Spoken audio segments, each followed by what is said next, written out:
Hello, my fellow residents. Your Mayor John Cannon here. We have been having brief week-by-week conversations on the current state of your city in an effort to have an open and transparent dialogue together. Many of you have commented that you enjoy the conversations, but have been asking if we could dive deeper into specific subjects. The truth is, there are some subjects you and I both find important, but the details behind the subjects can be confusing. I'll be the first to say that's the government for you. So I'd like to break it down a little. This week, we will have two conversations. The first conversation will be about 4 buckets. The other conversation will be about the controversial wheel tax. So let's dive in and explore the controversial wheel tax. My goal today is to give you some background and knowledge on the source of road reconstruction funds and how they can be used. Also today, with regard to the wheel tax, I'll be giving you some important details and background that many residents may not be aware of. I will also discuss why Portage and 8 other neighboring municipalities have approved a wheel tax. Because I'd like to inform you of these important details without boring you to tears. I'll leave out the detailed explanations and will generalize when possible. So let's get started. The source of road reconstruction funds for the city of Portage is the same as every other municipality throughout Indiana, including county governments. Generally speaking, excise tax and sales tax are the major source of our road reconstruction and maintenance funds for local municipalities. Excise tax is collected by the state. They are then distributed to cities, towns, and county governments throughout our state. Property taxes are also used, but to a limited degree. Excise tax is separate from the 7% sales tax that we are all used to paying. Excise tax includes a per gallon tax on gasoline and diesel fuel.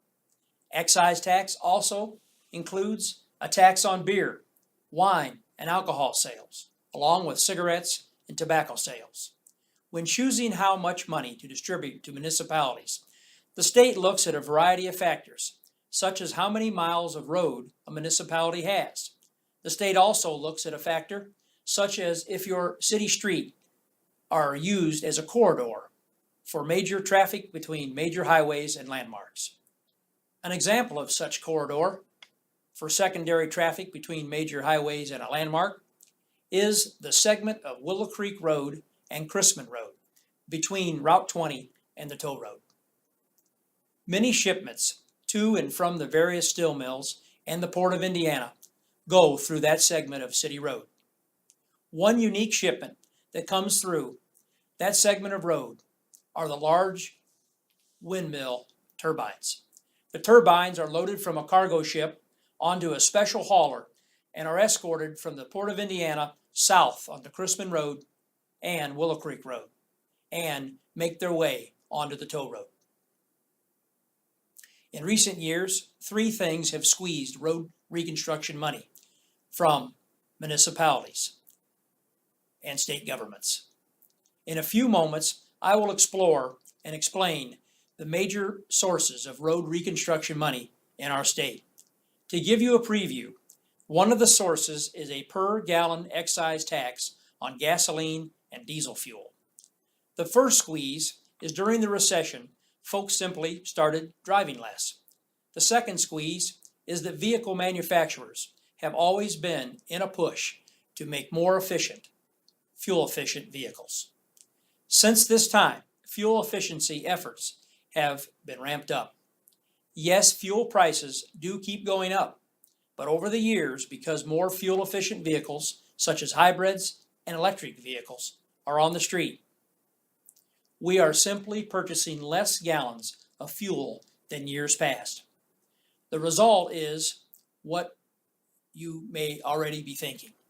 Less gallons purchased at the pump, which means less excise tax for road reconstruction.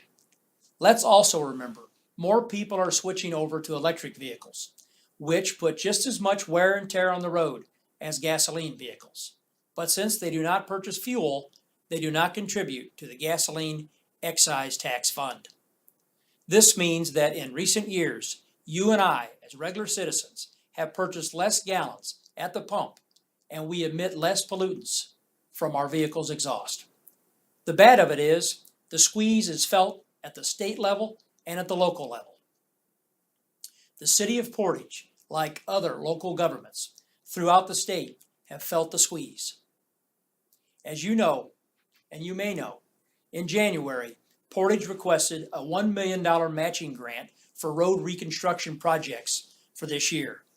Portage submitted an application that we would use $1 million of our own city funds for road projects this year from Indiana's Department of Transportation's Community Crossings Matching Grant Program.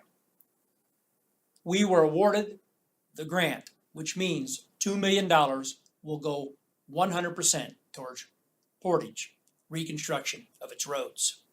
My administration projects manager, we will ask and continue to ask for the maximum for years to come. As we learned earlier in our conversation together, the state sources for most of the road reconstruction funds to local municipalities for road projects are from excise and sales tax.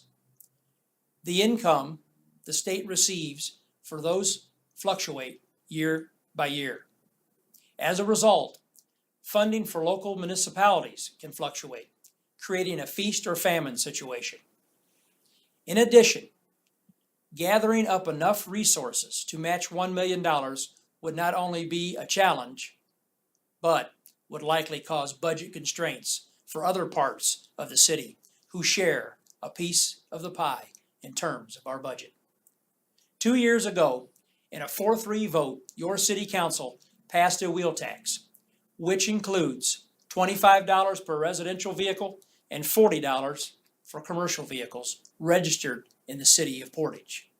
With our share of excise tax or the portion of property tax that can be used for roads and streets, to clarify, it would be extremely hard, if not impossible, for Portage to put up $1 million a year every single year for road construction projects. But because of the wheel tax, we project to collect that much every year of the foreseeable future. There are two very important factors in Portage's wheel tax. One factor, even though tax revenue is collected from the Bureau of Motor Vehicle, 100% of the revenue comes back to Portage. 100%, not 99, not 98. The second important factor is local control. The wheel tax provides 100% local control of road reconstruction and maintenance funds. The funds can only be used on road projects and cannot legally be shifted anywhere else. Now be assured of one thing, Portage will still receive our portion of the excise and sales tax. One of my jobs as your mayor is to create dialogue, discussions with our state lawmakers and NDOT. It is my job to advocate for every dollar we can, but with local control of revenue, we bring decision-making closer to we the people. We the people can hold local elected officials accountable for the uses of local funds. I also want residents to know, in regard to the wheel tax, I am willing to look at exemptions for antique automobiles and for seniors. I hope that today's conversation about the wheel tax provides you with some useful information. Please stay tuned for more updates, and I'll see you soon.